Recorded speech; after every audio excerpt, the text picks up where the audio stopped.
Hey everybody, Bryce Koon here with the Crowded Booth, and we've got another Braves positional preview, the final in our three-part series as we get ready to talk about the pitching staff, a starting staff that helped carry the team last year, and a bullpen that the night shift continues to get stronger, but a key member might be taken out early on in the season. We'll talk about that and more here on the Crowded Booth. Pile in here and make yourself feel at home.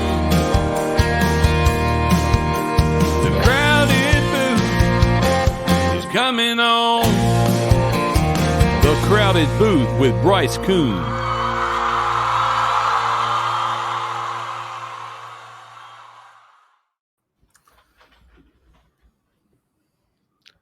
Hey everybody, how you doing today? What's up, Ralph? Don't do that again, please. Don't do that again? You didn't like that? Well, who's the broadcaster that does that? Is it Collinsworth? Yeah, Chris Collinsworth. Yeah. Hey, anybody. Hey, everybody.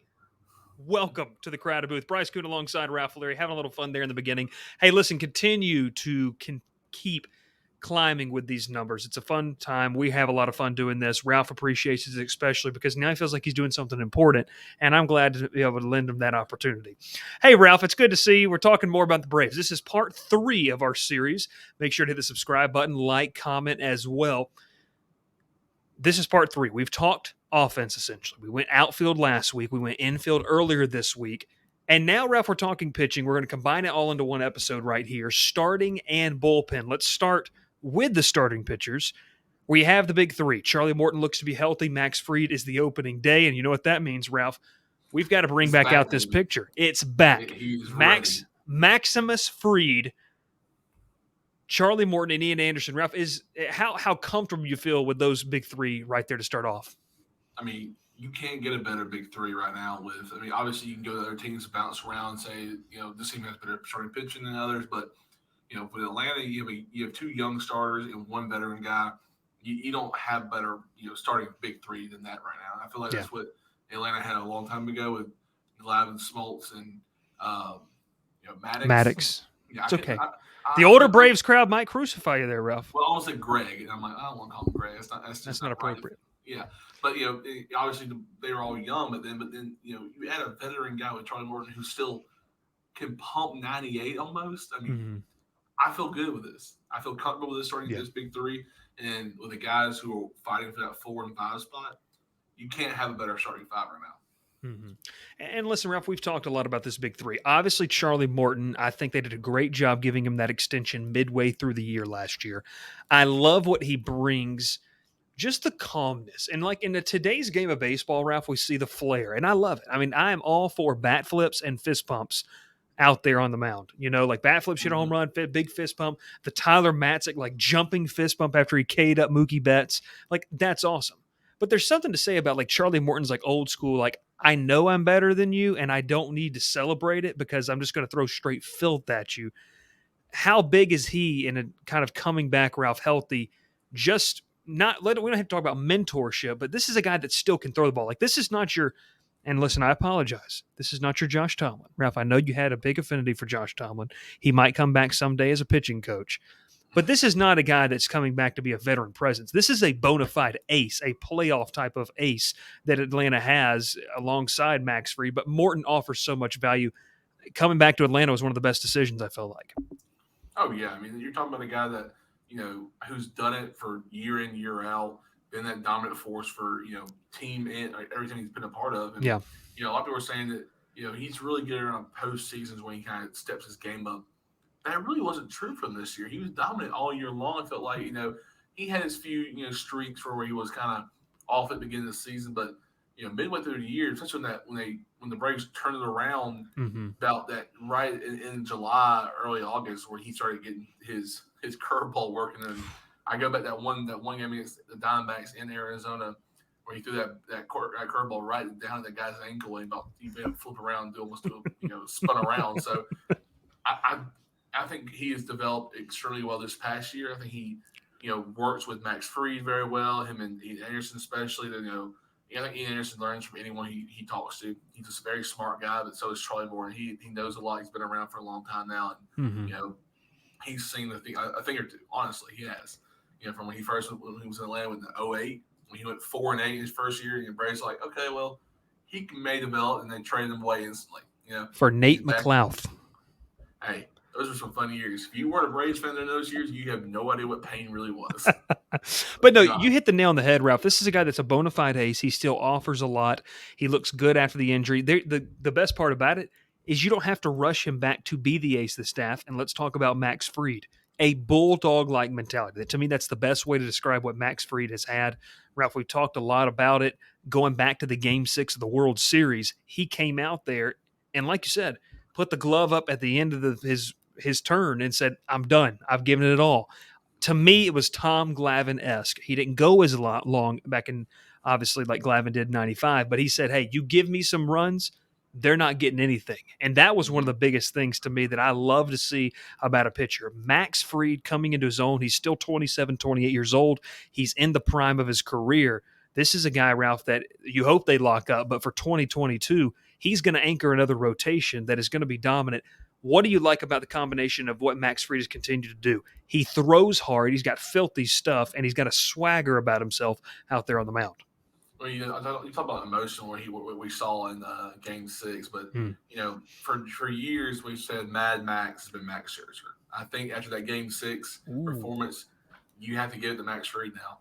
That's the real Mad Max, because I think one thing, there's a Max over in the NL West that he might be hurt majority of the year. That's Max Muncy. So Max Fried, I'm not still throwing shade at the Dodgers, baby. That's what we do here in the Crowded Booth. I have to sometimes, but Max Fried. I mean, you saw what he did last year. You saw what he did in 2020. He went 7-0 in 2020. I mean, Cy Young like performance that shortened 2020 season. I mean, Cy Young's past year. I mean, obviously with the a few exceptions for great pitching this past year. I think pitching really dominated last year, but this year, you see what he's going to bring to the table. He's the starting pitcher for Game 1. Mm-hmm. He's your opening day starter for the second year in a row for him now. Yep.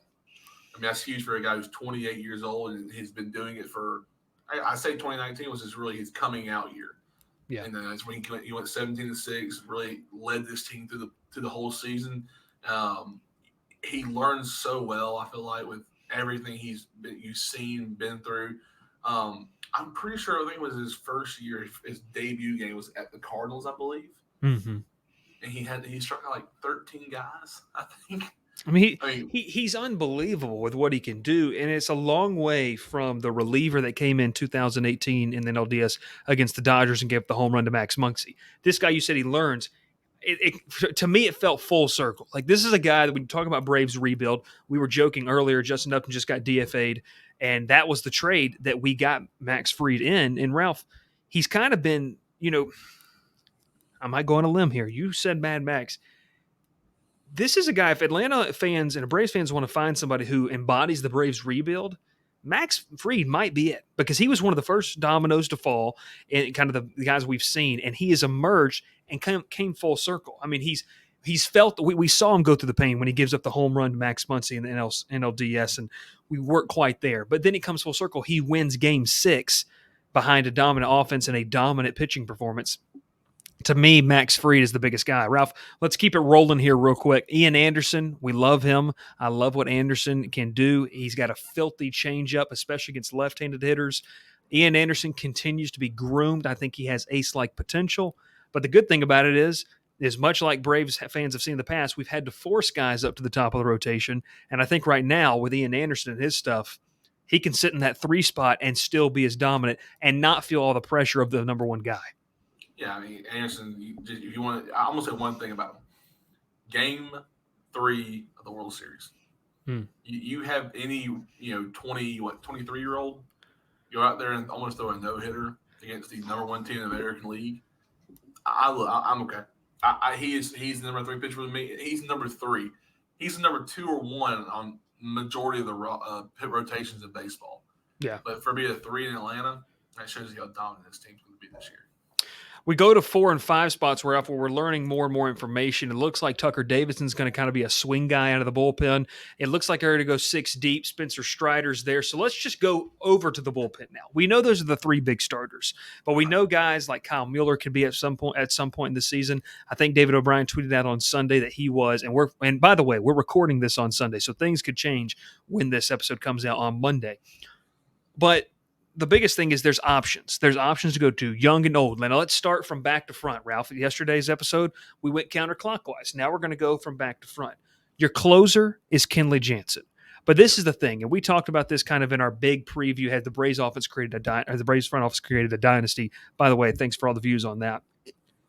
This, to me, is huge because now Brian Snitker has flexibility like he's never had before. Matzik can close. Will Smith can close. Jansen can close.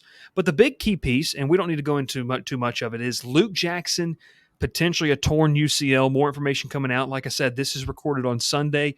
When this releases on Monday, Ralph, we may have different information. It might be confirmed that it is going to be Tommy John surgery. It certainly looks like that. That's a big loss.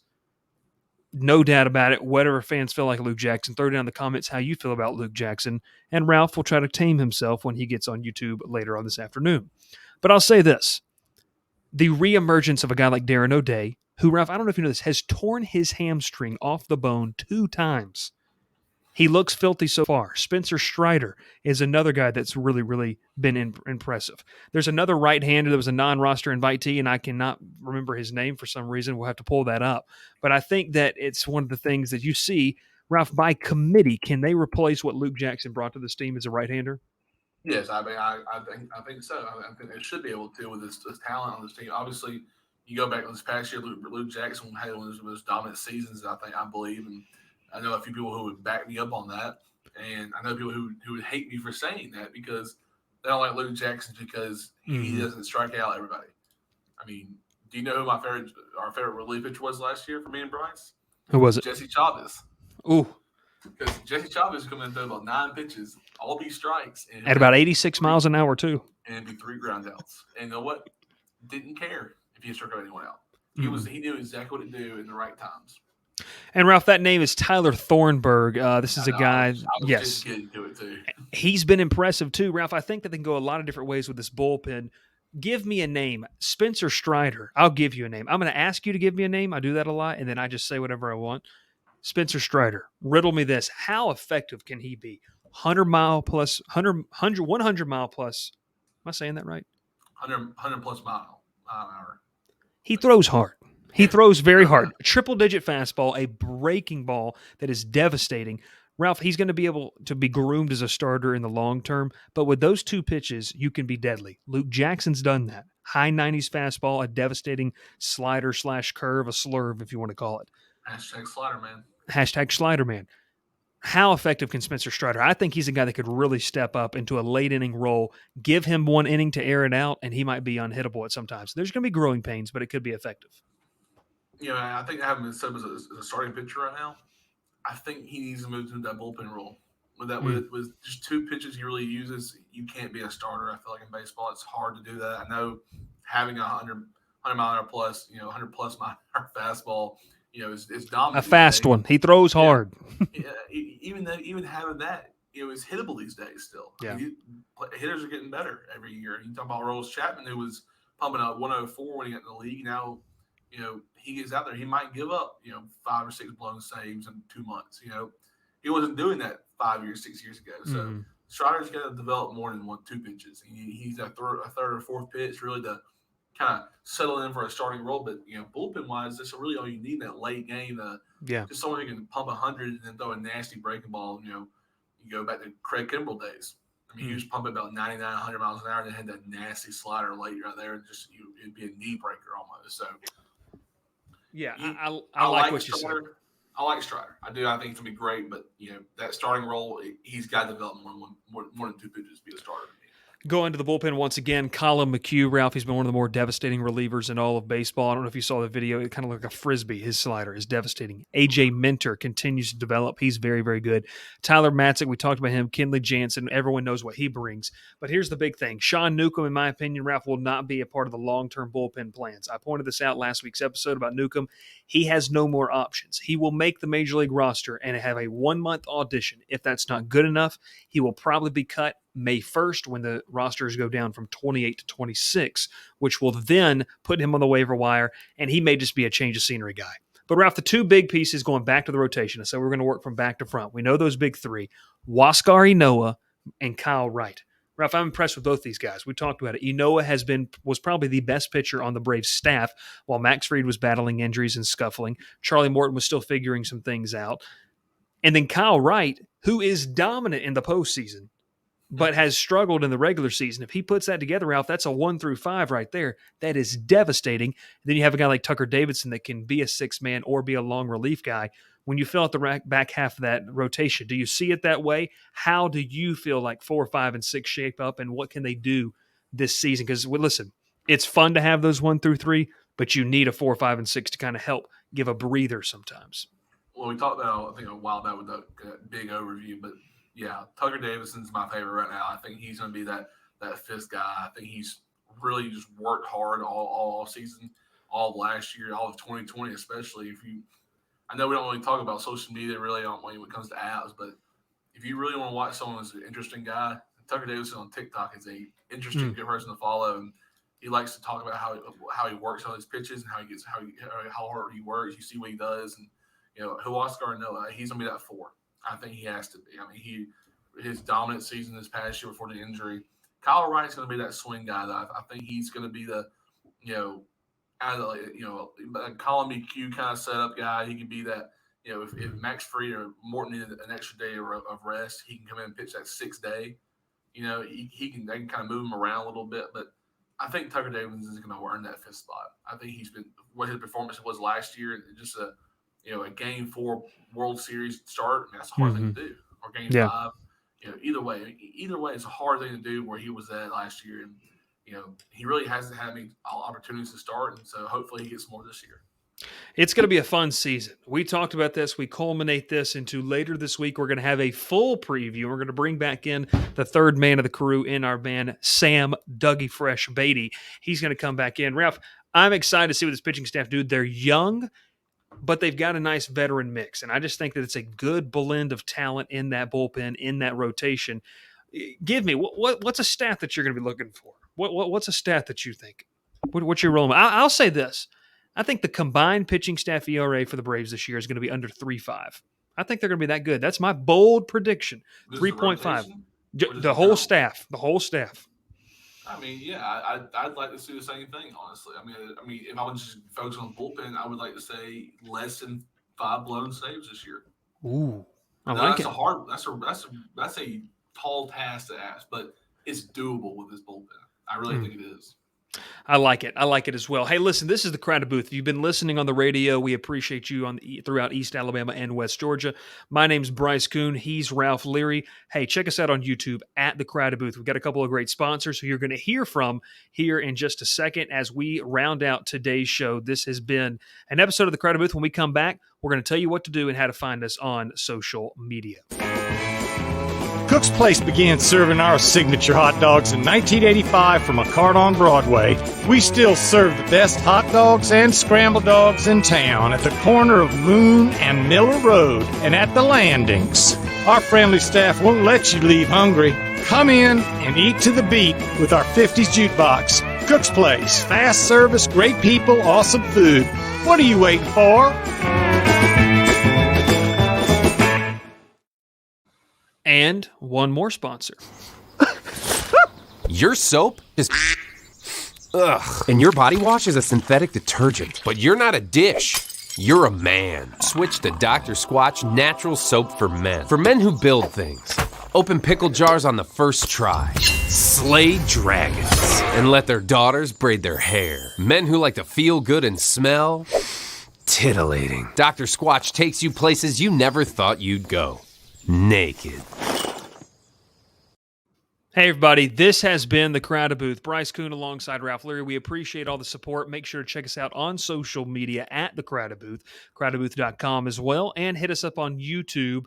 Make sure you subscribe, hit the like button, and hit the comments as well. Let us know what you think. We got a lot of Braves fans. You guys have shown out in the comment section before, and we've got a full season preview as well as talking about the Masters. And yes, you Georgia Tech fans, we're going to recap the spring practice as well. Ralph, any final words? It's one of the greatest weeks of sports I think we've had in a very long time. You have the national championship game tomorrow night for college basketball. You have opening day Thursday, and you have the first day of the Masters on Thursday. You cannot have a better week of sports. Hey, watching TV all week, baby. I'm excited.